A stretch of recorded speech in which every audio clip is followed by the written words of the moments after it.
Olá, povo! Então, prometi que a gente ia ter mais doutora Mônica? Temos mais doutora Mônica.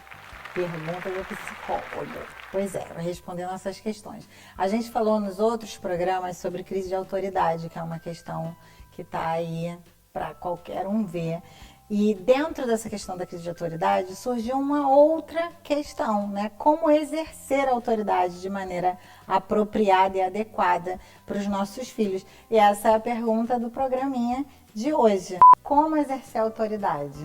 Então, no último programa a gente falou assim, primeiro, para exercer a autoridade, eu tenho que reconhecer que eu não estou conseguindo fazer isso. Reconheci, agora eu faço o quê?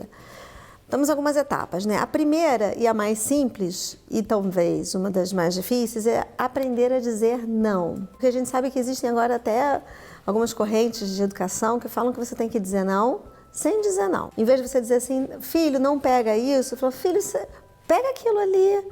Gostaria de ver aquele outro brinquedo?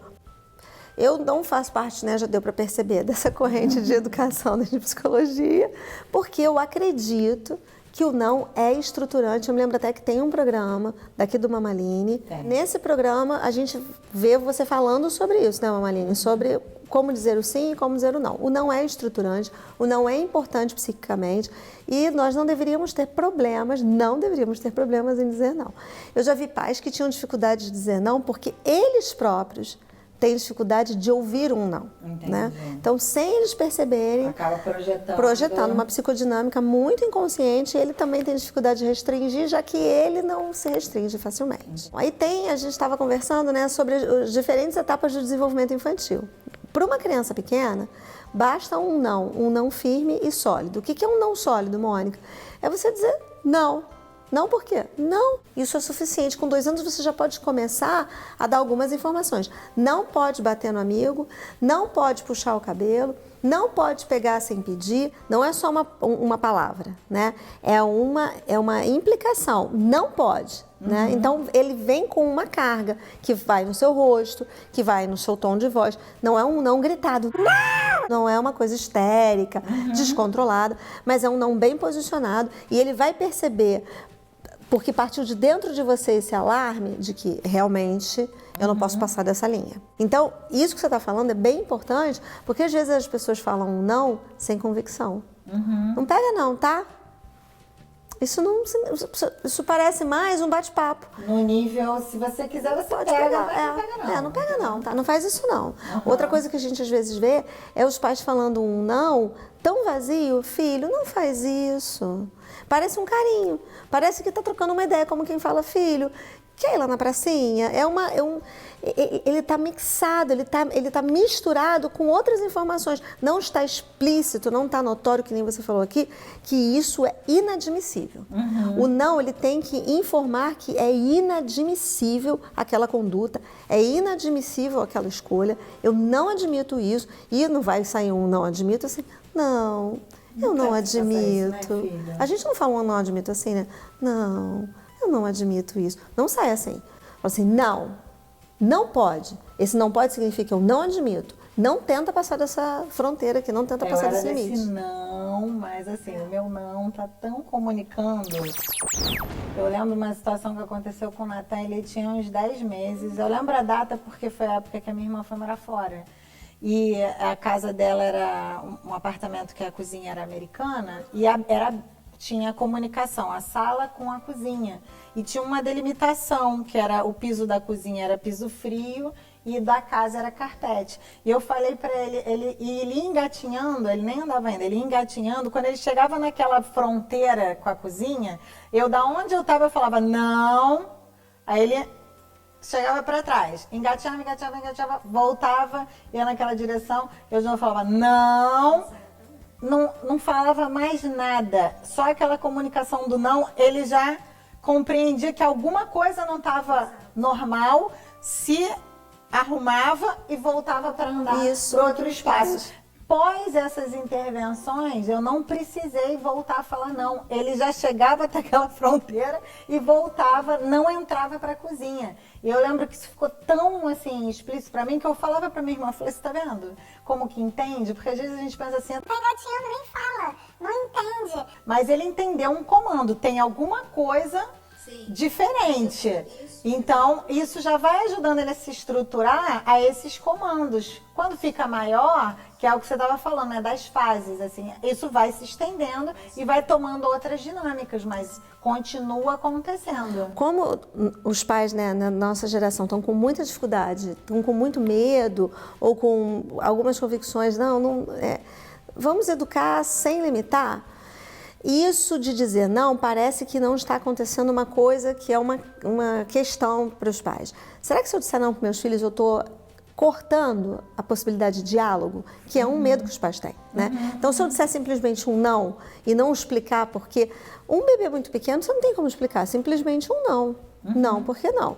Conforme ele for crescendo e a gente vai avançando nessas etapas do desenvolvimento, você vai poder explicar, filho, não porque isso é perigoso, não porque isso é sujo, não porque não está na hora. Você até pode explicar, mas o se explicar também não é dar uma satisfação.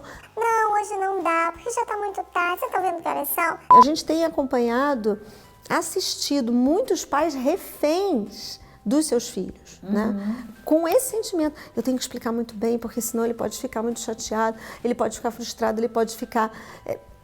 É uma fragilidade, parece que os pais estão vulneráveis, os pais estão vulneráveis no exercício da paternidade. Que você mencionou também no outro programa de como que os pais têm medo de ser tiranos, de serem autoritários e aí eles deixam de exercer a autoridade. Exatamente, um paradigma muito grande fica incomodando os pais. Como é que eu vou exercer autoridade e ter diálogo ao mesmo tempo? Parecem duas coisas na nossa cabeça, porque a gente tem tanta dificuldade com o papel de autoridade que a gente não entende que eu posso ser uma autoridade, ou seja, então impor as regras e os limites necessários. Lembrando que eu sei que essa palavra impor é muito difícil no nosso cenário social de hoje, né? Todo mundo acha que imposição é uma coisa errada, é uma coisa violenta, é uma coisa agressiva, que fere o direito do outro, mas na formação de uma pessoa é necessário impor limites. Mas muitos pais ainda não sabem coordenar essas duas vertentes. Como que eu vou impor limites aos meus filhos, então dizer não e firme, inegociável, é inadmissível que seja diferente e ao mesmo tempo dialogar. Porque parece que diálogo é a mesma coisa que negociação e diálogo não é negociação. Diálogo é uma comunicação aberta, onde quando eu posso dizer, por quê? Porque o outro vai me entender, quando então o outro vai me entender e eu posso dizer o que se passa, aí eu comunico. Mas se ele ainda não tem condições de entender, basta ele simplesmente saber que não. Há muito tempo atrás eu li uma matéria falando sobre essa questão do aumento da depressão em adolescentes, que não existiam registros há 50, 60 anos antes e ultimamente isso vem crescendo e eles associando ao fato da entrada dessa linha da psicologia infantil de que o pai tem que explicar para o filho o porquê das coisas. E isso começando muito cedo, a criança não tem condições de processar todas as informações que ela recebe e aí ela entra num nível de angústia como se ela não ficasse confortável, porque ela não estava preparada biologicamente para aquele tanto de informação emocional. Então não é filho, não vamos agora, é filho, mamãe não vai agora, porque a mamãe pode pegar trânsito e aí você vai acabar chorando, você vai querer ir ao banheiro, não vai ter como ir ao banheiro, e você pode ficar agitado, então é melhor a gente ficar. Para uma criança de 2 anos de idade. Então eles associam a isso, essa criança foi exposta a emoções e pensamentos que não eram apropriados para a faixa etária, e aí quando ela se torna adolescente, ela está vulnerável e mais suscetível a ter uma emoção, a parte emocional mais frágil, mais fragilizada, e eles acreditam a isso. Olha como é sério. E eu lembro que isso assim me chamou muita atenção. Eu ainda nem tinha filho, mais de 15 anos. Eu nem tinha filho, eu lembro que isso me chamou muita atenção. Eu já tinha sobrinhos, e eu lembro que eu falei disso com a minha sobrinha. Porque a minha sobrinha tinha 1 ano e pouco, a gente estava em casa, e aí ela falou, Bora, queria ir embora pra mãe. E ficava chamando, e a minha prima estava conversando comigo. E aí a Dani abaixou, olhou no olho dela e falou, a gente não vai embora agora, filha, porque a mamãe está no meio de uma conversa muito importante com a tia Aline. Bora. Quando ela viu que não ia conseguir, ela foi até o lugar onde estava a bolsa da mãe, pegou a chave e levou. E falou, bora, do tipo, tá me entendendo agora?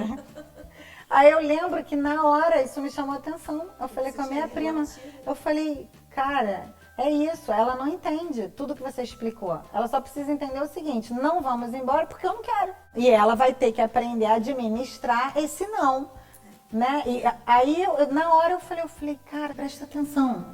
É isso que eu estava falando no artigo que eu li. A gente está explicando para uma criança que não tem condições de entender a grandeza e todas as dimensões daquilo que você está falando, e a gente está expondo ela a coisas que não era para ela ser exposta Exatamente. agora. Ela precisava simplesmente entender que ela chamou para ir embora e você disse que não vai embora, e quando for para ir embora você vai chamá-la. Acabou o assunto. Né? E como que isso realmente é uma coisa que para se refletir, né? Porque é uma coisa que acontece. Acontece muito e a pessoa não consegue ser simples.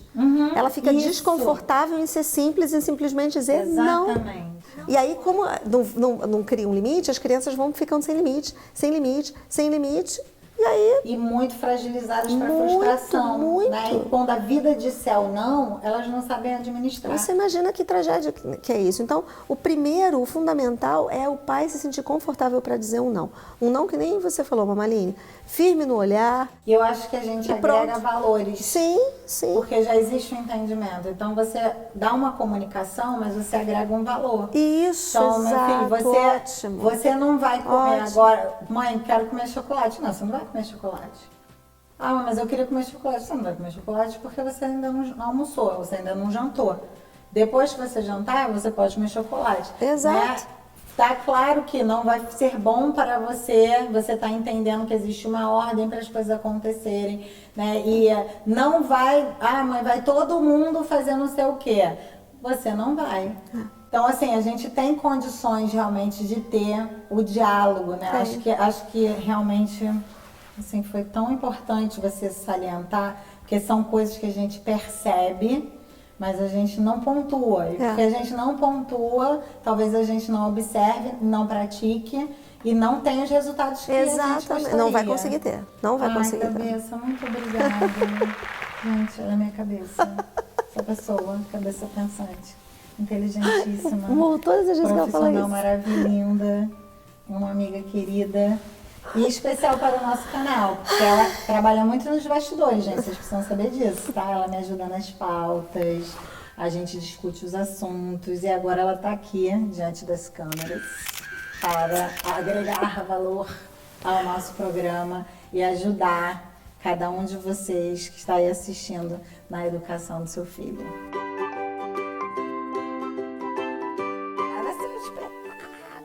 Vamos!